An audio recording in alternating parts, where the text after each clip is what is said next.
ગુજરાતમાં સ્થાનિક સ્વરાજ્યની ચૂંટણીના પરિણામો જાહેર થઈ ચૂક્યા છે। મોટાભાગની સીટો પર ભાજપે ભગવો લહેરાવ્યો છે, પરંતુ અમુક જિલ્લા પંચાયતની સીટો પર અપક્ષ ઉમેદવારોની જીત થઈ છે। સરીગામમાં જિલ્લા પંચાયતની સીટો પર અપક્ષ પેનલનો દબદબો જોવા મળ્યો છે।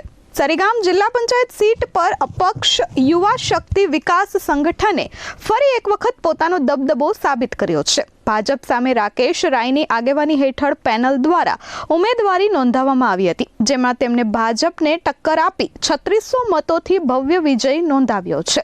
આ જીત બાદ આ વિસ્તારના લોકોમાં ભારે ઉત્સાહનો માહોલ જોવા મળ્યો હતો। ઉમરગામ તાલુકાની અંદર તાલુકા પંચાયતની 4 બેઠકો પર અપક્ષ ઉમેદવારો વિજેતા થયા છે, જેના કારણે કુલ 5 બેઠકો પર કબજો મેળવી જિલ્લા સંગઠન વધુ મજબૂત બન્યું છે। સરીગામ અને સંજાણ વિસ્તારમાં પેનલનો પ્રભાવ ફરી એક વખત સ્પષ્ટ જોવા મળ્યો હતો। આ ચૂંટણીમાં રાકેશ રાય પ્રેરિત અપક્ષ પેનલે ભાજપ સામે જોરદાર ટક્કર આપી હતી। વિકાસલક્ષી કાર્યો અને પ્રજા સેવા માટે સક્રિય રહેલા રાકેશ રાયની છબીના કારણે મતદાતાઓએ તેમને વિશાળ સમર્થન આપ્યું હતું। રાકેશ રાયે જણાવ્યું હતું કે તેમની લડાઈ કોઈ પક્ષ વિરોધ માટે નહીં, પરંતુ ભ્રષ્ટ સિસ્ટમ અને પ્રજાના પ્રશ્નો ઉકેલવામાં નિષ્ફળ રહેલા તંત્ર વિરુદ્ધ છે। વિજય બાદ સરીગામમાં ભગવાન બિરસા મુંડાના દર્શન કરી ભવ્ય વિજય રેલી કાઢવામાં આવી હતી, જેમાં મોટી સંખ્યામાં સમર્થકો જોડાયા હતા। આ ઉપરાંત સ્થાનિક આગેવાનોના ઘરે જઈ વ્યક્તિગત રીતે તેમને આશીર્વાદ લીધા હતા। અમિત સિંહ રાજપૂત સાથે પ્રશાંત પંચાલ, S24। સરીગામ ભીલડ અણગામ વિસ્તારના તમામ મારા શિક્ષિત, સજ્જન, પ્રામાણિક અને કર્તવ્યનિષ્ઠ મતદાર ભાઈઓ બહેનોની આ જીત છે અને એમનો આ તબક્કે હું આભાર વ્યક્ત કરું છું, કારણ કે એવો સમજુ હતા, કામને પ્રાધાન્ય આપ્યું એટલે એમણે અમને મત આપ્યા અને અમે આ વિજય મેળવ્યો છે।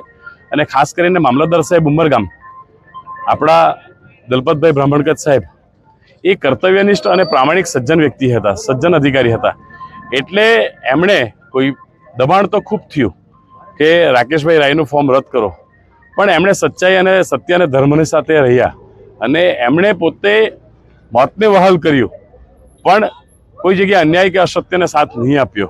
તો ત્યારે આ તબક્કે આપ સૌના માધ્યમથી માન્ય ધારાસભ્યશ્રી પણ આદિવાસી ધારાસભ્ય છે, એવો આદિજાતિ વિકાસ મંત્રી પણ રહ્યા છે, વન મંત્રી પણ રહ્યા છે।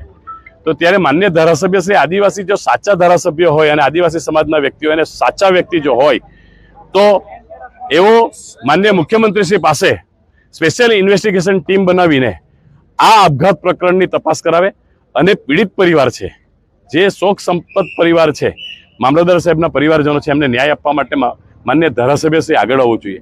અમે તો બહુ નાના ચૂંટાયેલા પ્રતિનિધિ છીએ, અમે ચોક્કસ લડત આપશું, પણ ધારાસભ્યશ્રીએ એમના માટે સંવેદના વ્યક્ત કરી, તો ત્યારે હવે રોલ આવે છે ધારાસભ્યશ્રીનો। અને ધારાસભ્યશ્રી, મેં કીધું તેમ, સાચા આદિવાસી હોય અને એક આદિવાસી અધિકારી ગુજરી ગયા છે, એમણે આપઘાત કર્યો છે, તો ત્યારે એક ધારાસભ્યશ્રીની સરકાર પણ છે ગુજરાતની અંદર, તો ધારાસભ્યશ્રી પહેલ કરે અને એસઆઈટીની રચના કરવા માટે માન્ય મુખ્યમંત્રીશ્રી સમક્ષ જાય અને એસઆઈટીના માધ્યમથી સમગ્ર આપઘાત પ્રકરણની તપાસ કરાવે, એવી અમે આજે એમની પાસે રજૂઆત કરીએ છીએ અને માંગણી પણ કરીએ છીએ। અને જ્યાં સુધી આની નિષ્પક્ષ તપાસ ન થાય ત્યાં સુધી આ મુદ્દાને અમે છોડવાના નથી। અને આ જીતમાં ક્યાંક મામલતદાર સાહેબ, જે બ્રાહ્મણકત સાહેબ હતા, એમને પણ કોઈક ને કોઈક જગ્યાએ એમનો રોલ છે।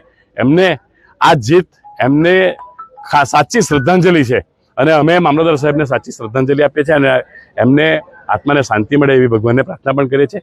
હું અહીંયા બધા જ ઉભેલા છે, તો ત્યારે બધાને કહીશ કે આપણા મામલતદાર સાહેબ જે આપઘાત કરીને ગુજરી ગયા, એક સજ્જન અને શિક્ષિત અને પ્રામાણિક વ્યક્તિ હતા, તો એમના માનમાં 2 મિનિટનું મૌન પાડીએ। ન્યૂઝ સરીગામ।